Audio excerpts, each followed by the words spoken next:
Greetings to all viewer, this is Sonam Singh. हमारे आज के वीडियो में हम लोग जो बीएड फोर्थ सेमेस्टर है इसमें जो इंटर्नशिप होती है तो इसमें कई सारी फाइलें बच्चों को बनानी होती हैं। मीन्स कि जो प्यूपिल टीचर्स हैं उन्हें तो आपके सिलेबस में जो लिखी हुई हैं वो 8 फाइल्स प्रिपेयर करनी रहती हैं। जैसे कि आपका मॉर्निंग असेंबली हो गया और अटेंडेंस रजिस्टर हो गया, पीपल टीचर्स डायरी हो गई, फिर उसके बाद रिफ्लेक्शन कंसोलिडेशन रिपोर्ट हो गया और सीसी की फ़ाइल हो गई। तो इस तरीके से टोटल हमें 8 फाइल्स बनानी होती हैं। तो आज की जो मैं एक सैम्पल फ़ाइल आप लोग के साथ शेयर कर रही हूँ तो ये आपकी जो मॉर्निंग असेंबली की फ़ाइल होती है, इस फ़ाइल की हेल्प से आप अपनी मॉर्निंग असेंबली की फ़ाइल प्रिपेयर कर सकते हो। तो सबसे पहले हमें ये लिखना होता है कि जैसे मॉर्निंग असेंबली क्यों करते हैं, क्यों इम्पोर्टेंट है, क्यों स्कूल में या कॉलेज लेवल पे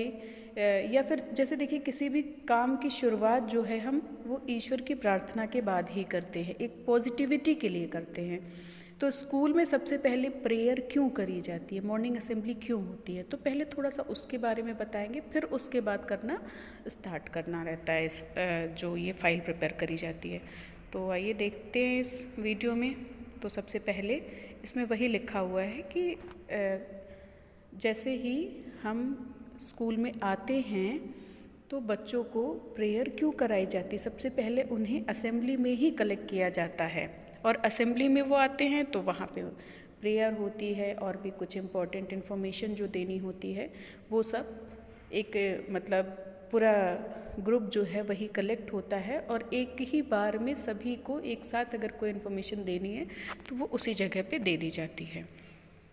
तो सबसे पहले जो है यही लिखना रहता है कि हम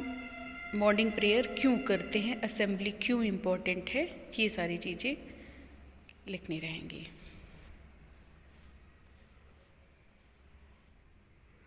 अगली हेडिंग देखिए, गतिविधियों के उद्देश्य। आई होप कि आप लोग को दिखाई दे रहा होगा।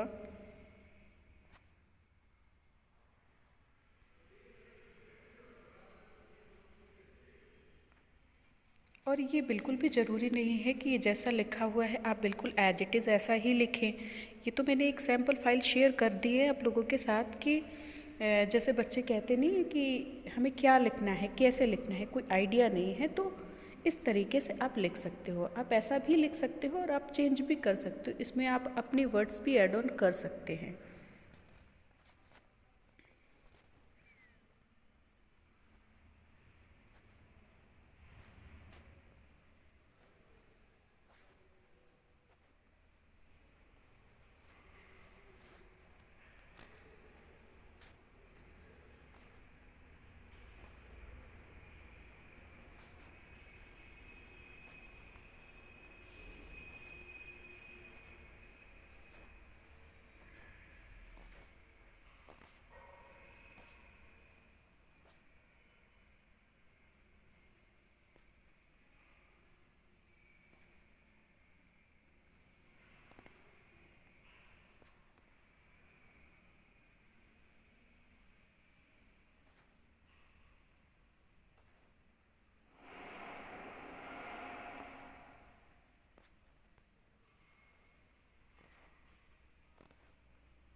अब यहाँ से देखिए जो प्रैक्टिकली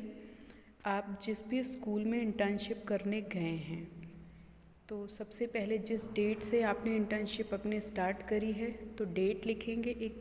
तरफ डे लिखेंगे और उस स्कूल का नाम लिखेंगे, फिर वहाँ की असेंबली का टाइमिंग क्या है और वहाँ पे अब प्रेयर लिखनी है। तो इसमें जैसे कि कई बार जो है कुछ स्कूल में अलग अलग डेज़ पे अलग अलग प्रेयर्स होती हैं, तो उस तरीके से आप लिख सकते हो जिस दिन में जो प्रेयर होती है,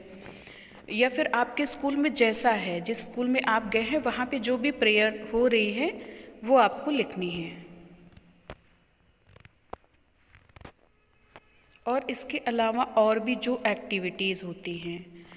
मतलब जो मॉर्निंग असेंबली होती है उस टाइम पे जो भी जो कुछ भी होता है, जैसे प्रेयर होती है, गायत्री मंत्र होता है, नेशनल एंथम होता है या नेशनल सॉन्ग भी होता है, तो जो कुछ भी होता है वो सब कुछ आपको अपनी फाइल पे लिखना है। मीन्स कि थोड़ा सा थ्योरेटिकल आस्पेक्ट, थोड़ा सा मॉर्निंग असेंबली के बारे में बताने के बाद आप प्रैक्टिकली जिस डेट से गए हैं उस डेट से, और आप जब तक इंटर्नशिप करेंगे उस डेट तक का पूरा आपको सब कुछ लिखना रहता है अपनी इस मॉर्निंग असेंबली फ़ाइल में, जो आप मॉर्निंग असेंबली की फ़ाइल बनाएंगे। और हाँ, इसके साथ साथ एक चीज़ और है, जैसे कि एक फ़ाइल आप लोगों की और बननी है जो है if any other duty assigned by principal.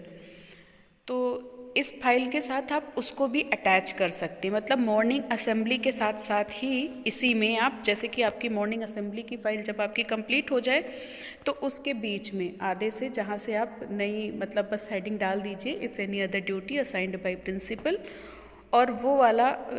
काम भी आप इसी एक फ़ाइल में कर सकते हैं। तो उसमें क्या होता है, बच्चे बहुत कंफ्यूज हैं कि if any other duty assigned by principal का मतलब क्या है, उस फाइल में क्या लिखा जाएगा। तो उसका मतलब ये है कि जिस स्कूल में आपको इंटर्नशिप करने के लिए भेजा गया है, आप जिस स्कूल में इंटर्नशिप करने गए हो, तो वहाँ पे जैसे आप क्लास टीचर बनते हो तो आप उसी का अटेंडेंस रजिस्टर बनाते हैं, पीपल टीचर्स डायरी उसी तरीके से फिल करते हैं। तो वहाँ जो प्रिंसिपल है वो अगर आपको कोई एक्स्ट्रा ड्यूटी अलग से देता है तो वही उसमें आपको लिखना रहता है। तो ये मॉर्निंग असेंबली फ़ाइल के साथ आप if any other duty assigned by principal,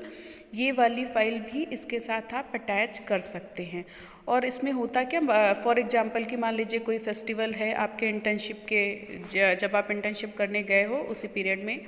कोई फेस्टिवल पड़ गया, तो प्रिंसिपल ने आपको उस फेस्टिवल के प्रिपरेशन के लिए बोल दिया कि आप बच्चों की तैयारी कराएंगे, या मतलब जिस भी चीज़ से, कोई भी अलग से जो काम आप डेली कर रहे हैं वो तो आपका डेली का हो गया, उससे हट के कोई आपको नया काम अगर प्रिंसिपल के द्वारा कोई भी जिम्मेदारी आपको सौंपी जाती, कोई कार्यभार दिया जाता है, तो उसे भी आपको लिखना है। जैसे कि कोई प्रोग्राम आप प्रिपेयर करवा रहे हैं, किसी फेस्टिवल के दौरान आपको दिया गया, या अलग से उन्होंने आपको डिसिप्लिन का दे दिया कि आपको अनुशासन का कार्य देखना है, या फिर कोई एक्टिविटीज़ कराने के लिए दे दिया, मतलब ऐसे इससे रिलेटेड कुछ भी, कोई भी एक्टिविटी जो आपके डेली काम से, जो आप डेली रूटीन में है ना, कि जैसे मॉर्निंग असेंबली आपको डेली करानी है, क्लासेस आपको डेली लेनी है, अटेंडेंस आपको डेली लेनी है, तो इसके अलावा कोई अलग से जिम्मेदारी अगर प्रिंसिपल के द्वारा आपको सौंपी जाती है तो उसी को आप अपनी उस फाइल में लिखेंगे, जो आपकी if any other duty assigned by principal है, कि प्रिंसिपल द्वारा दिया गया कोई अन्य कार्य या कोई अन्य जिम्मेदारी जिसका कि आपने निर्वहन किया अपने उस पीरियड में, जब आप इंटर्नशिप पे गए हुए थे उस स्कूल में, और वहाँ पे प्रिंसिपल ने आपको कोई अलग से ड्यूटी दे दी और उस ड्यूटी को आपने वहाँ पे कंप्लीट करा, तो उसे आपको उसमें मेंशन करना है, आपको हेडिंग लिखनी if any other duty assigned by principal, उसके बाद प्रिंसिपल ने आपको कौन सी ड्यूटी असाइन करी और फिर उसको आपने कैसे किया, कैसे कंप्लीट, मतलब सक्सेसफुली आपने उस अपनी ड्यूटी को कंप्लीट करा, तो वो पूरा आपको उसमें लिखना रहता है। आई होप कि आप लोगों को समझ में आ गया होगा कि मॉर्निंग असेंबली और if any other duty assigned by principal, ये दोनों फाइलें कैसे बनेंगी। इसमें तो खैर सैम्पल फाइल मैंने केवल मॉर्निंग असेंबली की आप लोगों के साथ शेयर करी है, लेकिन जो if any other duty assigned by principal मैंने आपको बता दिया कि उसमें अगर प्रिंसिपल करता है तभी तो आप बनाओगे, अगर प्रिंसिपल आपको एक्स्ट्रा कोई भी जो भी रिस्पॉन्सिबिलिटी दे, और वो इसी तरीके की होती हैं कि कोई फेस्टिवल से रिलेटेड, ओकेज़न से रिलेटेड कोई एक्स्ट्रा रिस्पॉन्सिबिलिटी दे दे, या डिसिप्लिन से रिलेटेड दे दे, हाइजीन से रिलेटेड दे दे, कुछ भी, तो वो आपकी एक्स्ट्रा ड्यूटी हो जाती है, जो कि मतलब आप जो रेगुलर काम कर रहे हैं उसके अलावा प्रिंसिपल ने आपको कोई अन्य कार्यभार दिया, जिम्मेदारी दी और आपने उसको किया। तो आई होप कि आप लोगों को समझ में आ गया होगा। Thank you.